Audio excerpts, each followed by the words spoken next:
Oke, baiklah, saya akan menjelaskan presentasi ekonometrika UAS lanjutan dari pertemuan ke-14, sekarang pertemuan ke-15.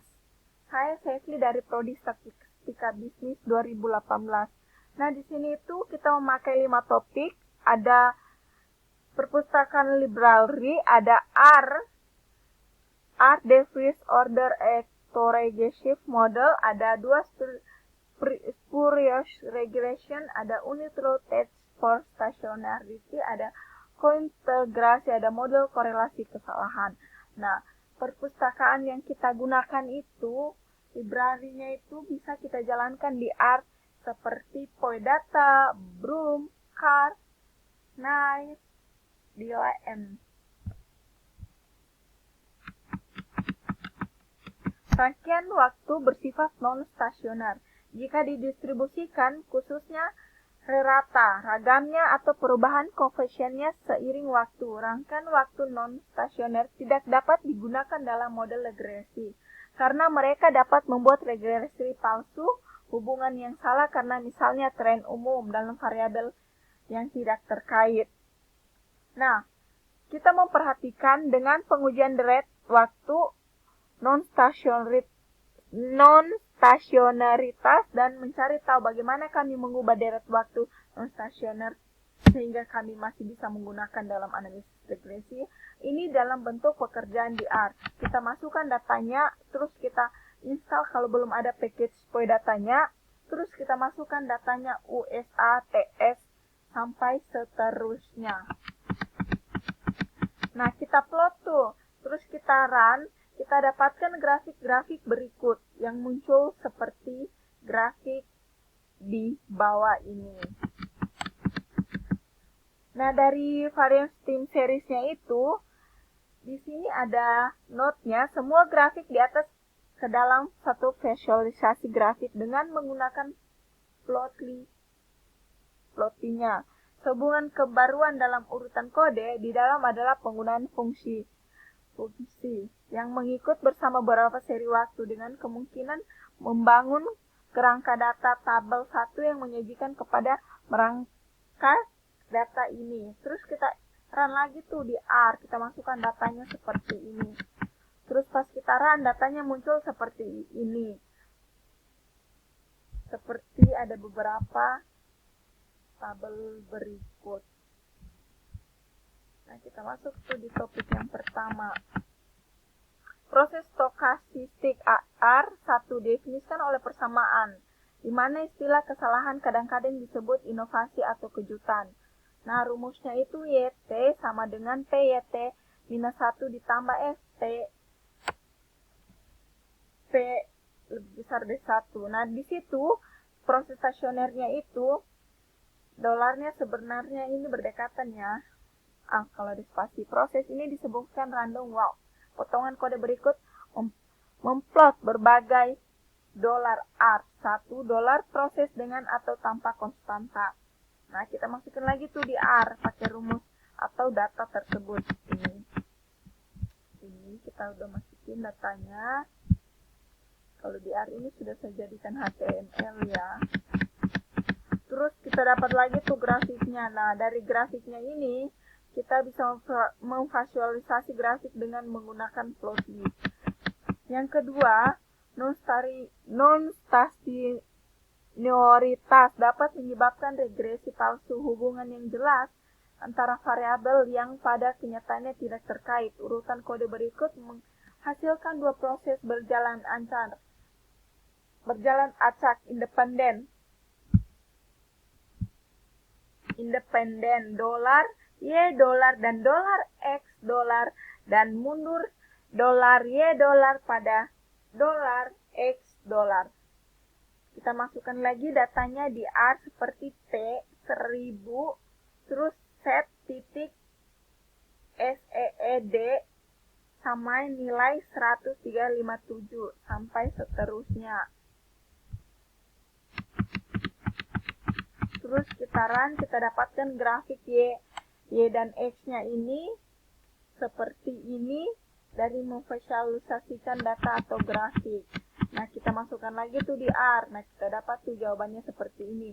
Dan dari ringkasan hasil regresi, menunjukkan korelasi yang kuat antara dua variabel yang telah menghasilkan secara independen. Meskipun demikian tidak ada dua proses yang dihasilkan secara acak untuk membuat regresi palsu. Kita masukkan lagi tuh datanya di R. Kita memplot X sama dengan Y, TP, T, call, grade. Terus kita run, kita dapat tuh grafiknya seperti yang muncul ini. Terus yang ketiga itu text decay fuller untuk stasionaritas didasarkan pada proses $R1 sebagaimana didefinisikan dalam persamaan. Jika deret, waktu kita tempatnya menampilkan konstanta dan tren persamaan dasar adalah persamaan menurut teks di deret waktu adalah non-stasioner ketika $R sama dengan 1 yang membuat $1 memproses jalan secara acak. Nah, rumusnya di sini bisa kita lihat HO.2P sama dengan 1, HA.2P lebih besar dari 1. Gitu sampai seterusnya. Terus kita jalanin di R, kita masukkan tadi data yang seperti contoh di atas itu, terus kita plot, terus kita run, dan kita mendapatkan grafik sebagai berikut. Dan dari grafik tersebut ini kita bisa melihat plot dari waktu dalam gambar, menunjukkan intercept dan tren untuk seri kami, sementara itu menyarankan kami menyatakan 10 lak-lak dalam persamaan uji DF. Misalnya kita memiliki S alpha untuk teks DF, fungsi add text tidak memerlukan menentukan apakah teks harus dilakukan dengan konstanta atau tren. Terus kita masukkan lagi di R dan kita mendapatkan hasilnya. Tes ini adalah $P, nilai lebih besar, dan tingkat signifikannya yang kami pilih adalah 0,05. Oleh karena itu kita dapat menolak hipotesis nol terang non-stasionaritas. Terus kita masukkan lagi di R, di R, terus kita mendapatkan getaran grafik di bawah muncul seperti ini, dan kita masukkan lagi datanya di R, muncul seperti ini. Dan dari sebuah konsep yang terkait erat dengan stasioner adalah urutan integrasi, yaitu beberapa kali kita perlu membedakan satu seri hingga menjadi stasioner. Serangka adalah $1, $0, yaitu terkait dengan urutan 0 jika sudah stasioner. Stasioner dan lever bukan perbedaan. Seri dalam $1 jika konstanta dalam level, tetapi stasioner yang perbedaannya pertama. Terus kita masukkan lagi di R, var mf row sama dengan C sama dengan 1 df diffusa ts ds df $f. Terus kita plot, terus kita masukin lagi satu datanya ini, terus kita run dan kita mendapatkan hasil grafik sebagai berikut seperti df atau HCF. Kita bisa lihat grafiknya seperti apa di sini. Terus kita masukin lagi datanya dan kita mendapatkan hasil ketika kita run. Karena ini contohnya di R, karena saya sudah pakai HTML, jadi seperti ini. Baiklah, plot dan teks DF menunjukkan bahwa seri stasioner dalam perbedaan pertama yang membuat masing-masing dari mereka terintegrasi dengan urutan 1. Urutan kode berikut memproduksi hasil dalam buku teks. Terus kita masukin lagi datanya tuh. DF, DYN, DLAM, seterusnya seperti gitu. Terus kita mendapatkan hasilnya. Dalam rangkaian paket adalah cara untuk sangat mudah untuk menentukan urutan integrasi suatu seri. Argumen fungsi ini adalah $X sama $deret waktu atau alfa, tingkat signifikasinya dites dari 0 sampai 05 secara default. Oke. Selanjutnya di sini ada kointegrasi yang keempat. Nah, di sini ada dua seri terkointegrasi. Ketika tren mereka tidak terlalu jauh dalam beberapa hal, serupa penyataan yang tidak jelas ini, dapat dibuat tempat dengan melakukan uji kointegrasi yang menguji apakah residu dan kemunduran satu seri dan seri lainnya stasioner. Nah, jika ya, seri tersebut terkointegrasi dengan demikian.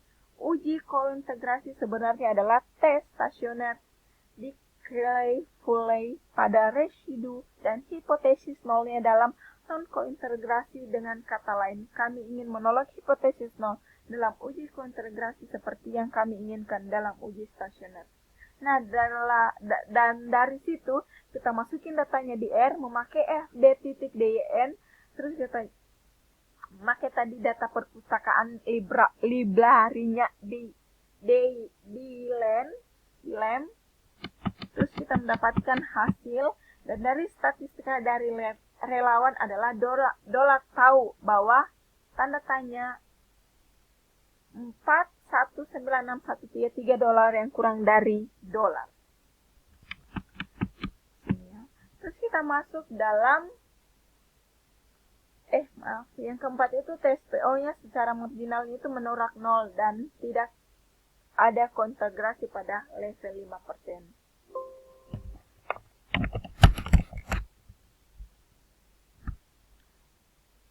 Yang kelima itu ada model korelasi kesalahan. Hubungan antara S variabel adalah hubungan jangka panjang, sedangkan hubungan antara variabel adalah hubungan jangka pendek. Model koreksi kesalahan jangka pendek menggabungkan dalam arti tertentu atau efek jangka pendek dan jangka panjang mulai dari dolar ARDL 1,1 sampai dolar model persamaan ref dengan asumsi adalah hubungan kondisi tetap jangka panjang.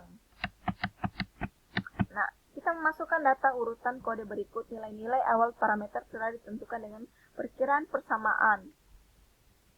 Seperti ini, BOLS, DLAN, LB, LF, sampai seterusnya, sampai kita mendapatkan hasilnya sebagai berikut ketika kita run di R. Ada trend, estimation, ada STD errornya, ada statistik, sama ada nilai p-value-nya. Dari model korelasi kesalahan juga dapat digunakan untuk menguji dua seri untuk kontegrasi.